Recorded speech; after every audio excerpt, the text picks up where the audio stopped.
Hello, this is Amanda Jovog, Data Lead for the County Health Rankings. I'd like to welcome you to this mini webinar on the methods we use to construct the County Health Rankings each year. I hope you can learn something about how we calculate our rankings and how we account for special data issues in each release. Let's get going.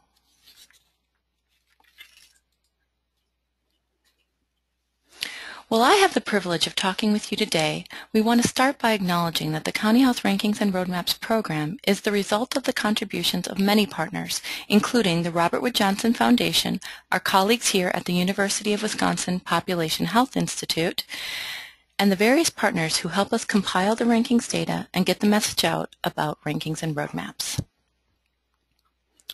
First, we'll discuss our methods for calculating ranks. Here, you see an example of the distribution of premature death rates in Wisconsin for its 72 counties. Those of you who remember your statistics class will see what looks like a relatively normal distribution of the actual rates. The scale for these rates is years of potential life lost per 100,000 population. If we wanted to average these rates across several counties, all we would need to do is add up the total rates and divide by the number of counties. This is because each county's premature death would be measured using the same scale. However, to calculate our rates, we need to average the values for measures that use very different scales. For example, fair or poor health is a percentage, and healthy days is an average number of days. To average these values, we need to standardize them. In order to do this, we take the raw data we have for premature death rates and convert them into z-scores. In other words, we transform them based on the standard deviation units. We do this because if we standardize this measure and then all the other measures, it puts them onto a common scale. This then allows us to do the combinations and calculations that we need to in order to rank. So that is what z-scores are for, a convenient and appropriate method for transforming all our measures onto the same scale. Here's an example of what that transformation looks like. From the previous slide, Dane County had a value of 4,800 for its rate of premature death. This translates into a z-score of negative 1.23, or 1.23 standard deviations below the state mean. We apply our weight of 50% by multiplying the z-score by the weight and getting a value of negative 0.61 for length of life. Similarly, we do the same transformation for each of the quality of life measures. We transform into the z-score, we apply the weight, and we multiply the weight by the score, then sum up, and we're able to get an adjusted measure for quality of life of negative 0.10. We then combine these two scores, the negative 0.61 from length of life and the negative 0.10 from quality of life, and calculate ranks within each state based on these scores. In this particular example, Dane County's rank for premature death is 6, and its rank for quality of life is 31. When we add the scores together, we get a composite score of negative 0.71. When ordered from 1 to 72, Dane County in this example was ranked 10th out of 72 counties in Wisconsin. That's a quick example of how the health outcomes underlying data are converted into z-scores and weighted, and then how we do the ranking. We follow the same method within the health factors part of the rankings as well. As I've said, we produce ranks for health outcomes and for health factors. Within health outcomes, we report a length of life rank and a quality of life rank. Then within health factors, we report on each of the 4 areas: health behaviors, clinical care, social and economic factors, and the physical environment. Okay, now we'll discuss how we deal with some special data issues for the county health rankings. We try to rank all counties or county equivalents with a FIPS code in the United States. Unfortunately, each year we are unable to rank some number of counties due to insufficient data. Counties were not ranked if they had a missing value for premature death or if they had an unreliable value for premature death and no other measures of morbidity were available. They were also not ranked if the only measures of health outcomes available were an unreliable premature death value and an unreliable low birth weight value. Unreliable measures are identified when the standard error of the estimate was more than 20% of the estimate value.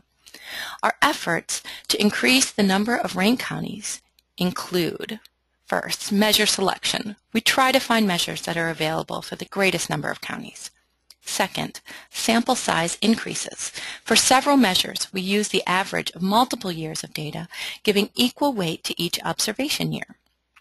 This allows even small, sparsely populated counties to have a larger sample size to base the measure on. Also, modeled data. Some measures, including obesity and children in poverty, are based not only on the survey responses, but also depend on statistical modeling techniques that improve the precision of the estimates. These strategies together allow us to rank some counties that we might otherwise not be able to rank. In addition, in many ranked counties, some individual measures do not have a large enough sample size to report data for that measure. In these counties, we assign the state average for any missing measure in order to calculate a rank for that category. On the maps for each measure, counties with missing values are identified with an NA not available. I'd like to show you two examples here. On the left is a county snapshot with missing data for premature death.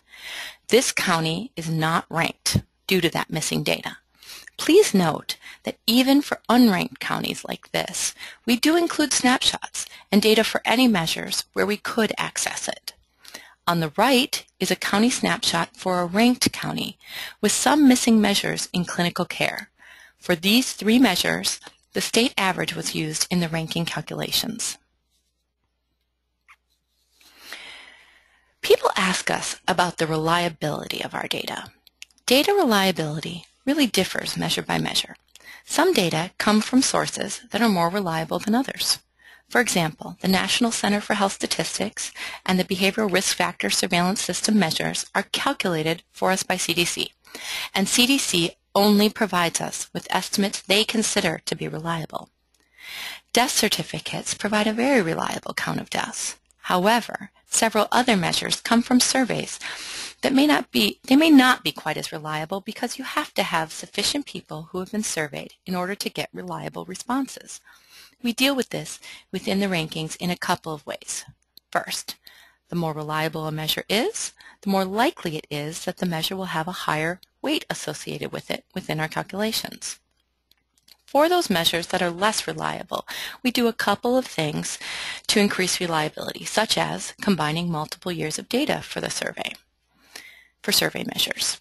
Second, for counties with populations of 20,000 or less, any z-score that is less than -3 or greater than 3 is truncated to -3 or 3 respectively. This is to ensure that extreme outliers due to small population size don't overly influence rankings. Third, we also encourage people when looking at our data to look at the measure results that we report, but also to look at the confidence intervals or error margins. Whenever we have confidence intervals available for a measure, we report those on the website, and we encourage users to consider that when they're trying to evaluate whether or not there might be a particularly problematic area for a specific measure. Although the reliability of some rankings measures is not ideal, when multiple measures are used to capture an underlying concept, the reliability improves. For example, each of the single measures used in quality of life may suffer from some reliability weaknesses, but taken together, their measurement of quality of life has shown great reliability. So thank you. We've come to the end of our discussion of county health rankings methods. If you have any questions at all, please go to www.countyhealthrankings.com, click on the Get Help button, and we'll respond to your inquiries as quickly as possible. Thank you for your interest in the County Health Rankings and for listening to this webinar.